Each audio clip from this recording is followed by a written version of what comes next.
And welcome on back, everyone, to episode 135 of Streaming with the Mouse. Today we're going to be talking about Disney Plus at the Emmys and some other conversations as well. So get ready, and you're listening to Streaming with the Mouse.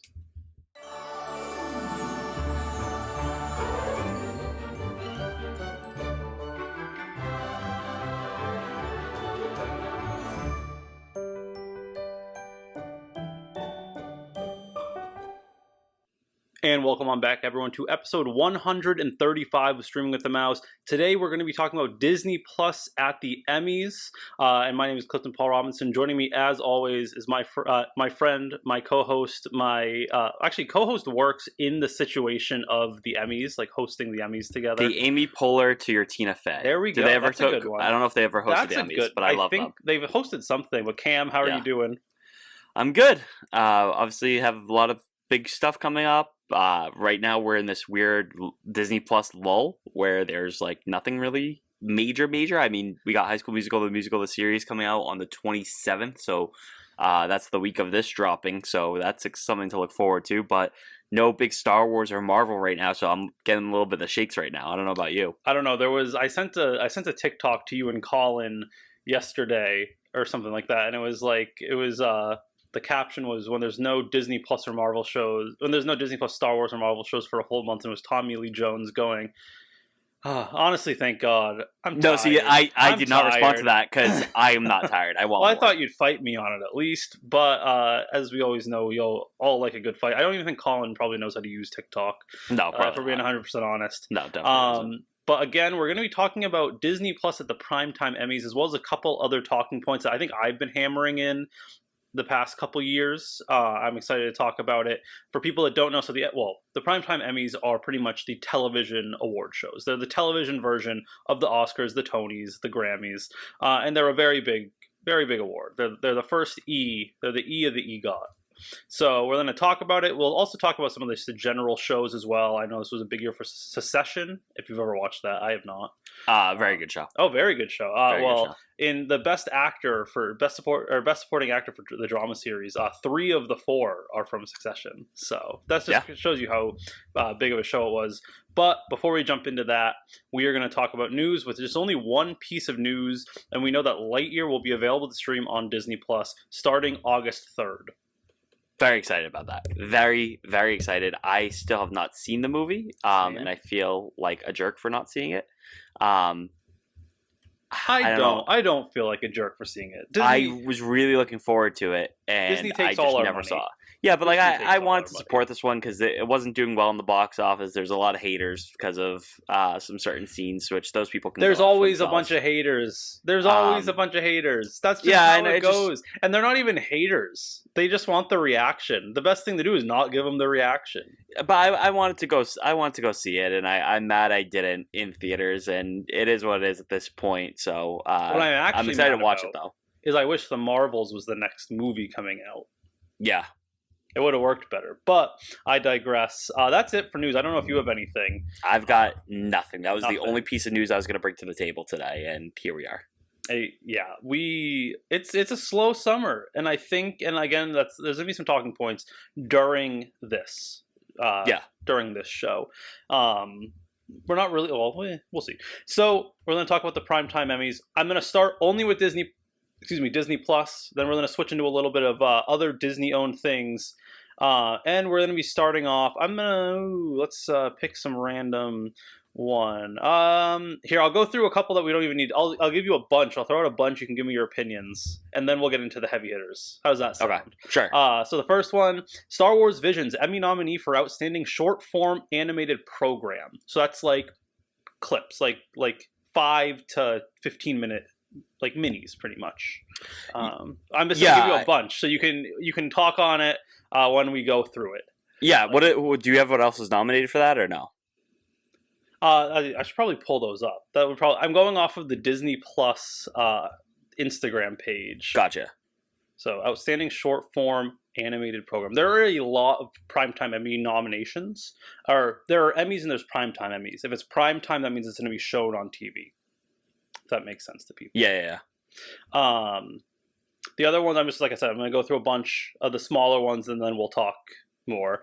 Jeff Goldblum, Emmy nominee for hosted nonfiction series.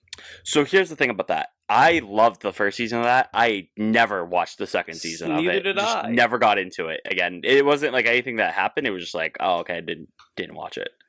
So, Emmy nominee, The Simpsons When Billy Met Lisa, outstanding short form animated program. So Disney actually has a couple of these. So is that within the same category as Star Wars Visions? Yes. Then I want Star Wars Visions to win that because that was better than that. Oh, okay. And those are all the smaller ones. I have some bigger ones that we're going to talk about. I did not watch The Simpsons. I'm not a Simpsons fan as much as you are. I know you are. I would like to see Visions win. I always like the introduction of different genres in just kind of brought in, and I feel like anime is popular, but it doesn't get as much award-winning stuff, even though it is a popular American thing now as well. And I did enjoy some of them. Yeah, I think like Ronin especially was just top notch. We talked about it last week in the Star Wars Celebration podcast that we finally got to. Like that was awesome. Just awesome storytelling. Exactly. And I mean, come on, let's be honest. The Simpsons wins everything. The Simpsons does everything. Let's see. I'm trying to see what else. It's so hard to find. That's the thing. This is my biggest complaint about award shows. They skip over all the important stuff now. It's about the awards. I'm going on my tangent already. It's about the awards, and then they don't show you half the important things. It's so sad.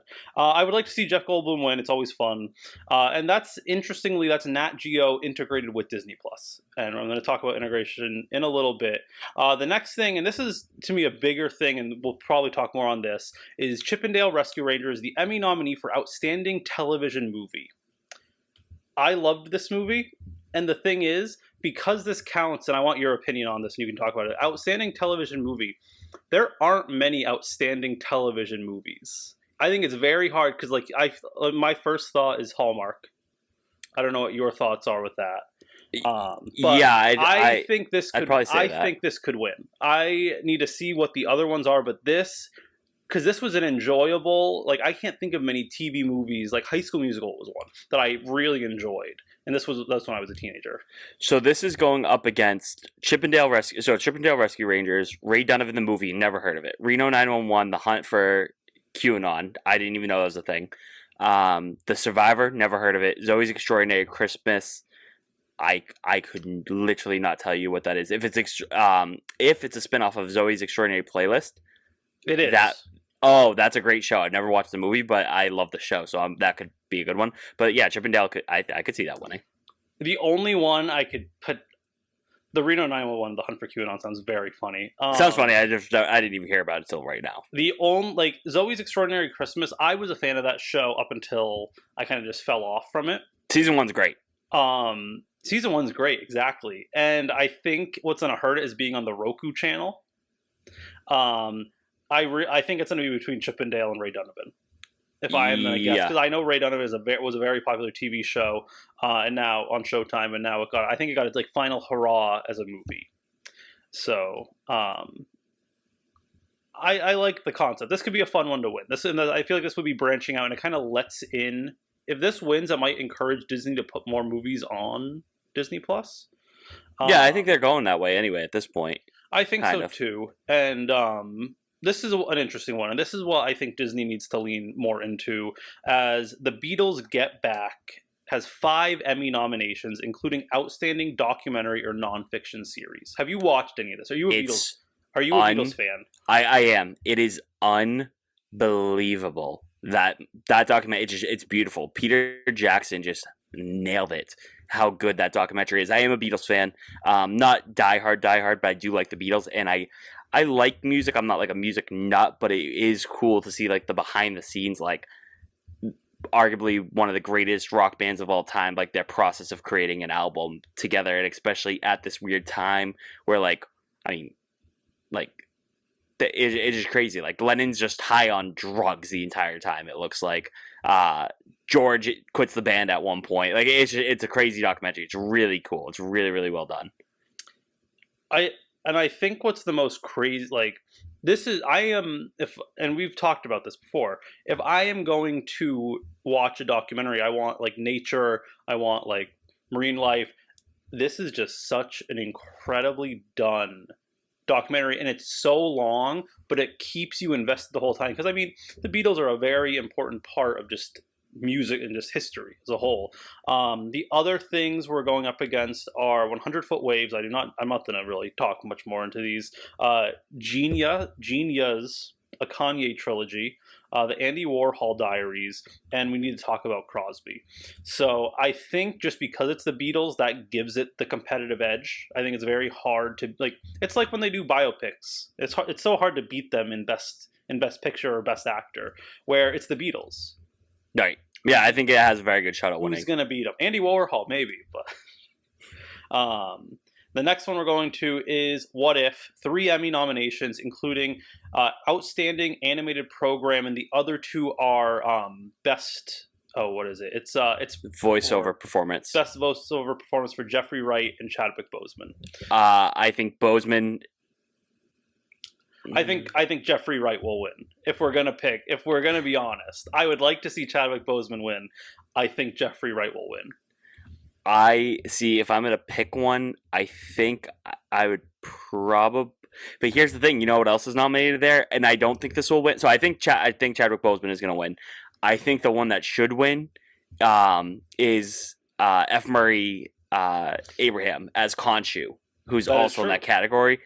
That's Khonshu. I loved Khonshu as a character. I don't think he will win. I think Chadwick Boseman is going to win this. I think Jeffrey Wright should win it over Chadwick Boseman, but I think Chadwick Boseman is going to win. I would be very shocked if he does not win. People said that about the Oscars too. They made it a whole spectacle about him, and then he lost. He legitimately should have won that, though. So, yes. And then for overall, for animated program, outstanding animated program, Arcane, League of Legends, Bob's Burgers, Rick and Morty, The Simpsons, and What If. I love me some Rick and Morty. I think that's up in the air. I think that's an up in the air one, and I'm okay with that. I think. Yeah, I don't think What If has some promise. Yeah, I think what could win is for outstanding animated program. So it's like the specific episode, I think, is what helps sells it. So it's what if Doctor Strange loses his heart instead of his hands? Mm-hmm. And I think that, like, if you're not looking at the whole series, if you're looking at just that episode, I think that 100% could take the cake. Yes. Hawkeye, 2 Emmy nominations, both for stunts. I think that's the extent of what it is. I don't know if they'll win or not. And we'll talk about this. I think it's very hard for these Marvel shows to win, especially after the initial go. And you can talk about this because we did have a very strong going in WandaVision, and Falcon and the Winter Soldier was a very well put together show. I'll say this. So for the outstanding stunt coordination for a comedy series, I've only watched 2 of the shows on here, and I already can tell you Peacemaker was better than Hawkeye. For the coordination, Peacemaker stunt scenes are awesome. Is The Boys in that? It looks like it's Barry, which I've never watched, Hawkeye, Peacemaker, The Righteous Gemstones, and What We Do in the Shadows. So the only 2 I've seen is Peacemaker and Hawkeye, and I can already tell you I think Peacemaker was better than Hawkeye. What We Do in the Shadows could win too, and that is a hilarious show that has very outlandish stunts. That's a Taika Waititi show, actually. Huh. Yes. So I think the thing is, I think we're getting to the point, and we've talked about this. You're like sweating. You have like the withdrawal sweats, missing your Star Wars and Marvel shows, but it's getting to the point where like there's a lot. They seem to be scraping off a lot of production value for the churn out, especially in like the VFX departments. So I think it's making it harder for these shows to be taken seriously for when it comes to awards. Awards don't make a show. I'm going to put that out there. But I think when you want to like try to expand that way, that's why Netflix got so popular, because they were able to put on these award-winning shows that got people invested. Mm-hmm. So the Book of Boba Fett has 4 outstanding sound editing for a comedy or drama series, outstanding special visual effects, outstanding sci-fi fantasy costumes, outstanding stunt coordination for a drama, limited, or anthology series or movie. I would guess sound editing if I'm going to pick one. Definitely not costumes, because that's going to be that should be Loki Glorious Purpose. Outstanding sound editing, I would also say not. I would say Loki for Journey into Mystery. Visual effects. I'm looking through here. I'd probably go Stranger Things on this one. Probably. But that's my guess. I think sound editing, because I think Star Wars always does sound editing really nice. Well, here's the thing: they can't win outstanding stunt coordination because we had the bikes. There's just no way. Oh, that's a good point. Costumes, the mod stunk, in my opinion. That's only my opinion, so I don't think you can win for that one. Special visual effects, again, if that wins after the mod speed bike chase, you can't win that. So I don't think Boba Fett brings home anything besides maybe sound editing. I'm saying sound editing just from the bomb, the explosion bomb, the boing. Yeah, even that, then Loki's gonna. I don't think Boba Fett brings home any awards, unfortunately. Yes. So talking about Loki, Loki has 6 Emmy nominations, the second most Disney Plus nominated show. Just gonna read through them quick. Outstanding production design for a narrative period or fantasy program. That should win. Outstanding cinematography for a single camera series. It's a single camera series. That's shocking to me. I don't think I knew that. And we interviewed Kate Herron. How did we not know that? Single camera series. That's cool. Outstanding fantasy sci-fi costumes. I do agree that could be good. Outstanding music composition in a series. I need to see what else it is. It's dramatic score. That's a hard one to win, especially if someone like Raimi is in it. Or I could see Loki get. I would see Loki or Succession. I have seen the flight attendant a little bit of that, so I don't really know about that. But Loki, I think that Glorious Purpose episode is awesome, and I don't think I shut up about how awesome it was. With the Ride of the Valkyries reimagined. Yeah, that's true. Outstanding original main title theme music and outstanding sound editing for a 1-hour program. Loki. I think it could win a couple. Here's the problem with Loki. Tommy Boy got screwed. Tom should have been nominated for Best Actor. Should have been nominated for Best Actor for Loki, and it's a crime against humanity that he was not. Yes. I was waiting for you to start giving your gripes. I only have 2. It's that one, and I have another gripe, but it's not really a gripe because he's there. Do you want me to just say both of them? Sure, go ahead. Best Actor, Tom Hiddleston should have been there, and Oscar Isaac should have been there. He is in there, but he should have been in there for Moon Knight. I don't know if you can be in there twice in one thing, and I've never seen his other show, so I'm sure it's probably better acting than he did in Moon Knight. But I think he could have been in Best Actor conversation on Moon Knight alone, but I would give the edge. Tom Hiddleston 1,000% should have been in there. What was he nominated for before that? Who? Oscar Isaac? Yeah. He is in lead actor in limited series for Scenes from a Marriage, which I've never seen before. Oh, okay, for that one. You can be nominated for 2 because that's also a limited time series, yes. Right. So that's why I don't know if that's allowed or not. That's a good point. I don't know. And I also, this is just me being like me kind of thing. Of course. I think you could have had Owen Wilson as, at least, I don't think he would have won, but I think he could have won. He could have been nominated for supporting actor. I don't agree with you on that one. He was good, but he's not. I don't think he was award worthy. I don't think he would have won. Because Culkin's going to win that. I would argue Sylvie over Owen. Yeah. So that's just me. And then finally, the one with the most Emmy nominations is at 8 is Moon Knight, as we were just talking.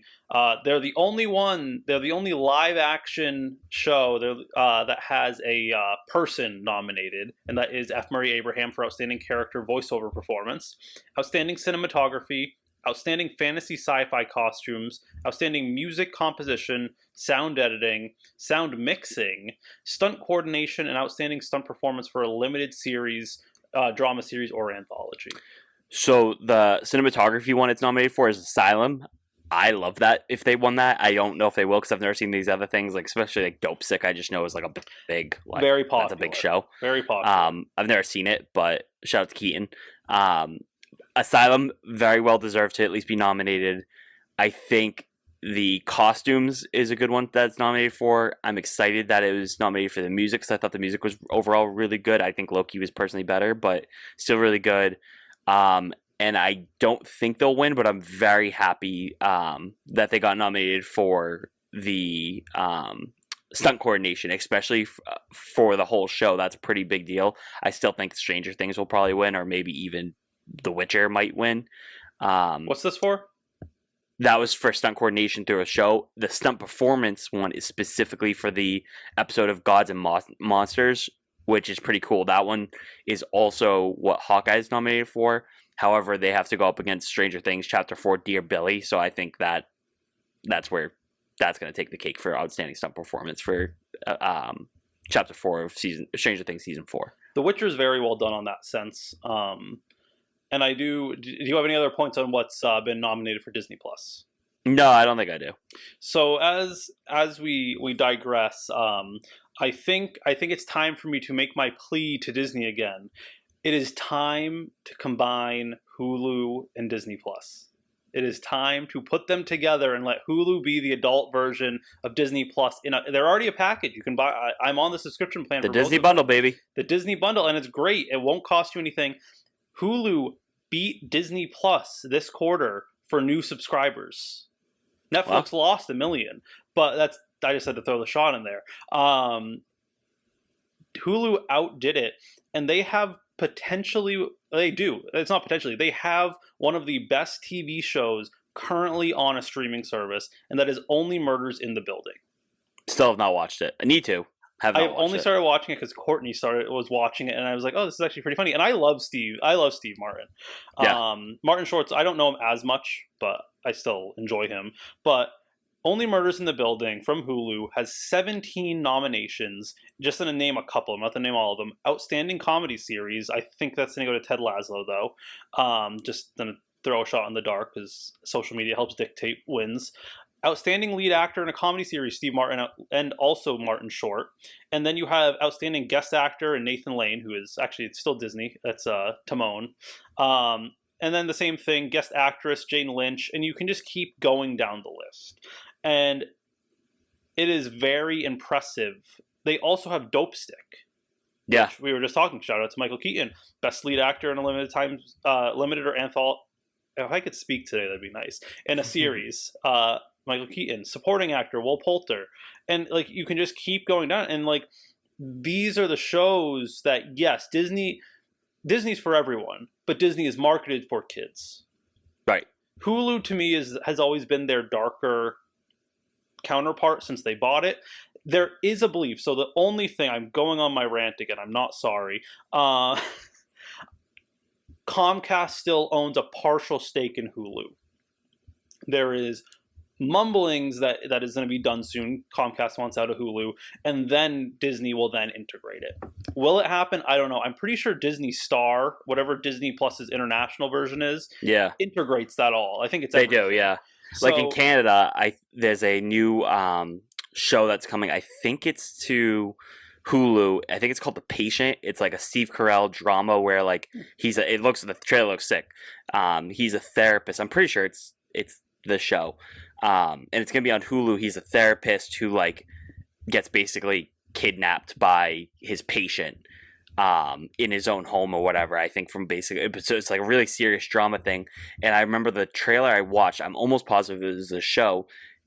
It's Hulu in America, but on the trailer I watched was like the UK version, and it was advertised as a Disney Plus show because I was watching the UK trailer version. Oh. So they're bringing some really serious stuff to Disney Plus elsewhere, just not in the United States. And I think part of that though, Cliff, is like there's so much drive behind Hulu. You see the Hulu has free sports or whatever the commercials that Baker Mayfield used to do, and I think Brady did it too. But Hulu's such a well-known name here where it's not in other countries. So I think Hulu's going to stay here to stay. But I agree. I think they should just combine the both. I don't even care if, because let's be honest, it doesn't matter what platform it's on. They're all Disney's nominations. Yeah, for sure. But they have Hulu has the top 3 nominated shows for Disney, which is Only Murders in the Building, Dope Stick, and Pam and Tommy. Shout out to Sebastian Stan. You should have it be. I think it's like you should have it be like Hulu on Disney Plus, where it has to be. You have to have parental controls. That is the parental lock, and it lets you branch out. It lets you can say, oh, a more gritty Daredevil on Hulu streaming on Disney Plus. there's so many ways to do it, and I think it's not monopolized. I mean, streaming services have become monopolized. We're really, I'm not, you're not. I'm ranting a lot today. But like it gives you this option, and I honestly think the biggest complaint with streaming services now is it went from being cutting the cable to I have 10 subscriptions that are all $8 each, and I'm paying now more for cable and internet or I'm paying now more for streaming services and internet than I am for cable. And I still Here's the thing, cable. though. I'll give you this argument. So I wish they were combined, but I think at the end of the day, if you just combine Hulu and Disney Plus, the Disney Plus price is going to be the same as if both are combined. So at least this gives you an option where if you don't want Hulu or you don't want Disney Plus, you don't have to have it. Whereas I'm getting that anyway because I have the Disney bundle, I get the ESPN Plus, I get the Hulu and Disney Plus, which I don't care anyway because I was going to buy all three of those anyway. But if it's the same application integrated into one, and you get it for, what is it, $10 a month? If that, for the bundle. The bundle's cheap. Maybe it's $13 now. But it's so cheap, and you're getting live sports if you want it. You're getting ESPN Sports, and like there's so many ways to do it. I just think one app makes so much more sense. It probably does. I don't care because I have it anyway. It takes 2 seconds for me to switch over to the app. So like personally, I'm not gonna like hang my head on it. Like it is what it is. I don't give a crap. I just think that the biggest issue we've seen with Disney Plus so far is their heavy resistance to adult content. Yeah, and when Disney. they did finally, and yes, but that's why like they used to lease it out to Netflix, and Netflix can make really gritty and very good, well, mostly very good Marvel content, and it allowed you to do these things that now they're very much. They canceled a Lizzie McGuire spinoff because it was going to talk about sex. Yeah, that's BS. Like, I don't know what I'm gonna like. That's the thing. Like, this gives you your in. This doesn't mean you like. This is the in to the adult content that will probably pull a lot more viewers towards you. And I'm guessing a lot of people, I mean, like we said, people are now wanting to see Hulu, but Dope Stick and like a lot of these people probably haven't even seen these shows that are very good because they just don't think, why am I going to open Hulu or why am I going to pay an extra $5 for Hulu? Maybe. So I think we'll see. It's also the fact that it is integrated in other countries. It's just that here, everything is split up. But I think, do you actually watch award shows? No. So you will not be watching the Outstanding, no. the Prime. I will not watch a single second of this ever. I don't think I've watched an award show since like probably the last time I watched an award show was the Tonys, just when Hamilton was getting all the awards because I wanted to see the live performance of Alexander Hamilton. Well, the Emmy, the Tonys were great this year. Ariana DeBoy did an incredible job hosting. I don't know who that is. Well, you are not a good Hamilton fan. I hate award shows. You are not a good Hamilton fan. Probably not. But I hate award shows. Know who the bullet is in Hamilton? Oh, say no. I had no clue. I hate award shows. I think they're the stupidest things. It's all these rich people that go get dressed up and basically just like congratulate themselves. I like seeing who wins the awards and having the arguments about them. I just don't care about that. I don't care about like the political stances that people take on the award show. Like I don't need to see that. I don't care about what some B-list actor has to say about global warming, which I believe is very true. I don't need to spend my Sunday night watching that. I mean, personally. if you win a primetime Emmy, you're technically an A-lister, at least that night. But that is it for this Emmys talk.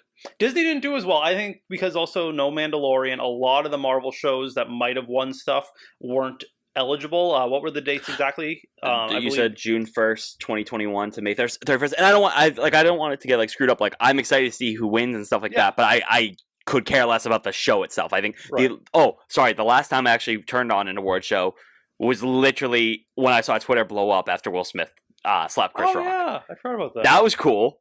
That was interesting. I can't believe we actually talked about that now. I think that's if somebody slaps somebody during the Emmys, I will probably turn it on from then. But you would have already missed it. Yeah, but I get to see the fallout after, and that's great. So maybe next year we'll actually have a solid. I think we had a solid get together for people nominated, but no host announced yet. The Primetime Emmys, September 12th, 2022 at 8 p.m. I believe. On ABC? I have no clue. But anything else? Any last words? Anything for the people? I'm gonna take a swipe, and I'm going to say Melissa McCartney is going to host the Emmys. That I have no basis of that. That's my first. If I had to guess who would host the Emmys, again, I don't know. Melissa McCartney's going to host the Emmys this year. We shall see. And then if you get it right, then it's one hell of a call. Yeah, I just throw it out there kind of thing. So it is what it is. You can join us next week as we break down the San Diego Comic-Con announcements, as we have been told a lot of Disney Plus news is going to be given, including potentially Daredevil news announced by Matthew Murdock himself. I'm going to freak out. I'm telling you right now, next week's podcast, you're going to hear me get very loud and excited if we get something. If we get a look, like a mini teaser or something, I'm going to freak out. We know that Andor has a panel. Yes. I believe we're going to get more information about Skeleton Crew. And there's just going to be a lot of things. And also, we were probably going to get the official first look at The Mandalorian Season 3. Maybe Ahsoka. I could picture Ahsoka news. So there's a lot of Ahsoka we're definitely going to get. Because we have a few things. We can either get San Diego Comic-Con or the D23 Expo, which is also soon too. Can I give a little plug to my guy Andy, who messaged the podcast on Instagram? He has a prediction, and I want this on the record for Andy in case this comes true. Andy thinks Skeleton Crew is a Thrawn series, and that Jude Law is going to play Thrawn. And I don't know how that's going to happen, but I love that theory that it's very hush-hush and secret. They're putting all this money into it because Thrawn is such a big villain. And it might not happen, but I just want to put it on the pod, so if it does happen, Andy, you can come back and clip this and be like, on whatever date this podcast drop, I said that it's happening. Let's freaking go. I think that would be interesting. There were rumors that I think what happened was what Ahsoka is going to be was originally going to be an animated show, and then they realized, wait, we can do this in live action, and they scrapped it. And there were some murmurs that the animated show would have been Thrawn with his niece and Ezra, and so there's a lot of. I think you could play a good Thrawn. That'd be cool. Yeah. I still wish it would be the voice actor. I wish I could remember his name. It's one of the Mickelsons. Yeah, I don't know. So we shall see. We'll see. But for Cam Ramos, thank you for joining us this week for our Emmys talk. Next week, San Diego Comic-Con. You can find me at CPRobinson81. Cam, where can they find you and the podcast? You can find me on Twitter at CamRamos95. You can find the podcast on Twitter at Stream the Mouse. You can find us on Facebook and Instagram at Streaming with the Mouse. You can find our podcast on Apple Podcasts, Spotify, iHeartRadio, Google Podcasts, and our YouTube channel. Just be sure to search for Streaming with the Mouse, Disney Plus podcast. While you're there, please make sure to rate, review, subscribe, 5 stars, all the above to our podcast so we get more listeners here. And yeah, we're excited to talk about a little Emmys talk today. Very low-key kind of Emmys talk. Excited to talk about all the news coming out of San Diego Comic-Con next week, and it will not be a big delay podcast like we did for Celebration. And then we got a lot of stuff. We got I Am Groot coming up in a couple weeks. We have what else do we have? We have I Am Groot, She-Hulk, Andor, all in August. So like my little shakes I'm getting right now for missing my stuff, it's all gonna come back and slap me in the face in August, and I can't wait for it. Yeah, I liked how you said our little low-key talk on there you Emmys. Have a good day, everyone. Have a magical day. We'll see you next week. See ya.